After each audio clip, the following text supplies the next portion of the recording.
Hello everyone नमस्कार जय श्री जगन्नाथ। सो मो घरे सावित्री पूजा कर सारा पर भोग थाली रेडी कर देछि मंदिर जीवाई। तो आम ए बाहर मंदिर और सेठी भी मो पूजा करी। आमर गली भितर गोटे शिखरचंडी माँ मंदिर अच्छी से पूजा होचे नना पूजा कर बाहर हजबैंड से मुझे पहुँची गलुणी मंदिर रे।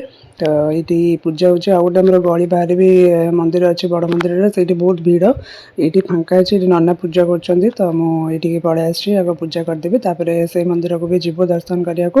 तो ये सका भीड़ थी ए फांका हो गला मु घरे पूजा सारिकी आसली मंदिर को। ये देखु लक्ष्मी नारायण को स्थापन कराई पूजा कराऊँ नना पूजा कर। तो मोर ये भोग थाड़ी नना भी पूजा करदे। आम पुणी आमर जो आउ गोटे मंदिर अच्छी से जीवु।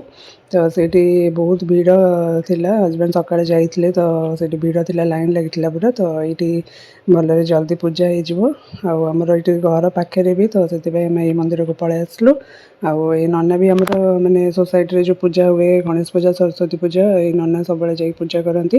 तो ये से पूजा कर सावित्री पूजा और अन्य समस्त भी आसिक पूजा कर।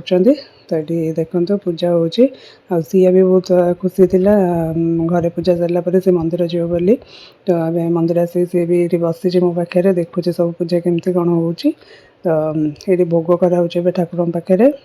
तापर मोर जहाँ भी सब माड़ी शंखा आ गुआ जहाँ भी सब सावित्री पूजा हुए से सब जिनस ये अच्छी नना पूजा करदे।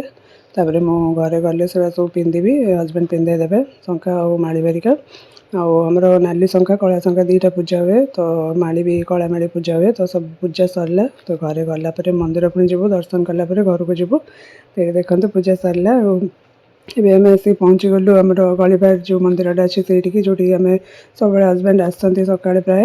ये जगन्नाथ हनुमान शिव मंदिर भी अच्छी लक्ष्मी माँ भी मंदिर अच्छी। तो ये मंदिर में लक्ष्मी माँ पाखे भी बहुत भीड़ होती सेपटे भी पूजा हो शिव पाखे गोटे माँ मंदिर अच्छी से भी पूरा लाइन लगी।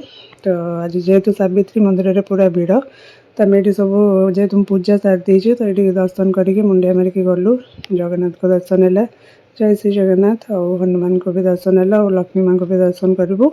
तो ये जगन्नाथ के सुंदर देखा देखो ये हजबैंड सब आसती आम भी सी मु आसू ये हनुमान भी पूजा कर सी ये आसला सब सीट बसिक खेले। तो ये बसिक खेलुला देखो लक्ष्मी माँ भी केते सुंदर देखा ये भी आम दर्शन करके मुंडिया मारिकी गलु एंड ए अन्न नहीं जाऊँ हजबैंड खाइबे बोली आम मंदिर में सब प्रसाद मिले। तो हजबैंड से नहीं गले से खाइबे और ब्लॉगटा भी एंड कर। बाय बाय नमस्कार।